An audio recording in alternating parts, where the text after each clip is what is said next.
அன்பு உறவுகளுக்கு வணக்கம். எல்லோரும் நலமாயிருப்பீர்கள் என்று நம்புகிறேன்.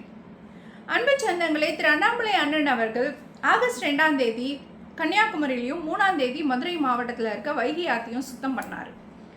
அப்படி சுத்தம் பண்ணும்போது கடைசியாக சேர்ந்த குப்பையெல்லாம் அந்த பிளாக் கலர் பேக்கில் போட்டு கலெக்டடாக ஒரு இடத்துல வச்சுருந்ததை ஃபோட்டோ எடுத்து தொலைக்காட்சி ஊடகங்கள் என்ன சொல்லுச்சுன்னா, இதுக்கு பருத்தி மூட்டை குடோன்லேயே இருந்திருக்கலாம் அப்படின்னு விமர்சனம் பண்ணாங்க. இந்த விமர்சனத்துக்கு பதில் சொல்ல வேண்டிய இடத்துல நாம் இருக்கோம். உண்மையில் என்ன நடந்ததுங்கிறதையும் நாம் தெரிஞ்சுக்கணும் இல்லையா? அதுக்காக தான் இந்த காணொலி. வாங்க. உறவுகளே, உங்களுக்கு தெரியும், குப்பை சேர்ந்ததுன்னா அதை கலெக்ட் பண்ணி ஒரு இடத்துல வைப்போம். அண்ட் தென் மாநகராட்சியிலேருந்து நகராட்சியிலேருந்து வர்றவங்க அதை கலெக்ட் பண்ணிட்டு போவாங்க.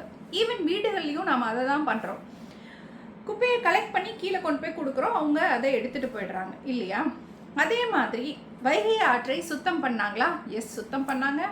அதை அந்த கருப்பு பேக்கில் போட்டு வச்சாங்களா? எஸ், கருப்பு பேக்கில் போட்டு வச்சாங்க. அதை அந்த கரையோரமாக வச்சுருந்தாங்களா? எஸ், கரையோரமாக வச்சுருந்தாங்க. நீங்கள் அதை கலெக்ட் பண்ணிவிட்டு வேறு எங்கேயும் கொண்டு போய் ஒரு இடத்துல போட முடியாது. நீங்கள் மாநகராட்சிக்கு இன்ஃபார்ம் பண்ணுவீங்க, அவங்க அதை எடுத்துகிட்டு போவாங்க. எடுத்துட்டும் போனாங்க. அதற்கான வீடியோவையும் நான் உங்களுக்கு அட்டாச் பண்ணுறேன், பாருங்கள் தயவு செஞ்சு. அதுக்குள்ளே அந்த காத்திருக்கிற அந்த கொஞ்ச நேரத்தில் அதை எப்படி நெகட்டிவாக மாற்றலாம்? ஏங்க, கஷ்டப்பட்டு இத்தனை பேர் தன்னார்வத்தோட சமூக பணி செய்யணும்னு ஆர்வமாக களத்தில் நின்று வேலை பார்க்குறாங்க. அவங்கள என்கரேஜ் பண்ண வேண்டாமா? அந்த அந்த ஒரு சாக்கடை மாதிரி இருக்கிற தண்ணிக்குள்ளே கையை விட்டு கால் விட்டு இறங்கி நம்ம வேலை பார்ப்போமா? அவங்க அதை பண்ணியிருக்காங்கல்ல, அதை நம்ம அப்ரிஷியேட் பண்ண வேணாமா? அந்த இடம் க்ளீனாக இருக்கா இல்லையா? க்ளீன் பண்ணியிருக்காங்களா இல்லையா? அவ்வளோ குப்பையை ஒரே நாளில் அத்தனை பேர் சேர்ந்து செஞ்சுருக்காங்கல்ல. செஞ்சுட்டு வாகனம் வரவழைக்கப்பட்டது. வரவழைக்கிறதுல கொஞ்சம் டிலே ஆயிருக்குன்னு தெரியுது. பட் பிஃபோர் என்ன சொல்கிறது, அவங்க எடுத்துகிட்டு போகிறதுக்குள்ளே நமக்கு ஒரு நெகட்டிவிட்டியை க்ரியேட் பண்ணணுமா? அதுக்குள்ளே ஒவ்வொரு விமர்சனத்தை போட்டு அவங்கள காலி பண்ணிடணுமா? செய்யாமல் இருக்கிறவங்கள இந்த சமுதாயம் ஒன்றுமே சொல்கிறது இல்லை நண்பர்களே. யார் செய்கிறாங்களோ அவங்கள குறை சொல்லணும் இல்லை? அதைத்தான் அண்ணாமலை அண்ணன் அவர்கள் வைகை ஆற்றில் பேசும்போதே சொல்லிவிட்டார் இல்லை? வாடகை வாய்கள் என்ன வேண்டுமானாலும் பேசும். நாம் அந்த அரசியல் செய்வதற்காக இங்கே வரவில்லை, கள அரசியல் செய்வதற்காக வந்திருக்கிறோம், சமூக பணி ஆற்றுவதற்காக வந்திருக்கிறோம் அப்படின்னு தெல்ல தெளிவாக அண்ணன் சொல்லிட்டார். ஆனாலும் கடந்து போக முடியவில்லை இந்த மாதிரியான கமெண்ட்ஸை.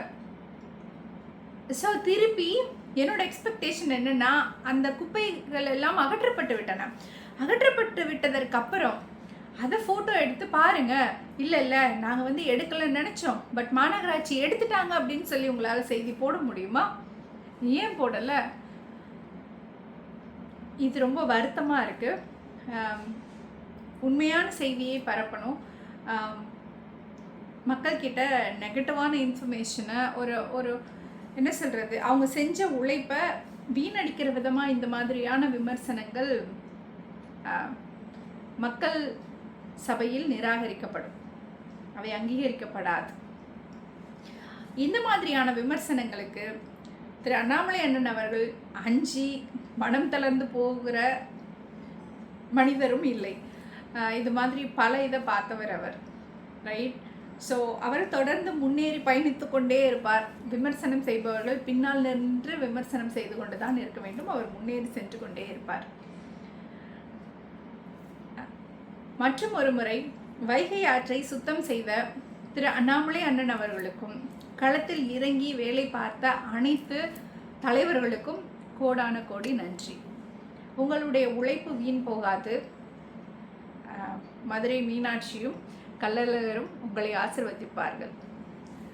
நன்றி.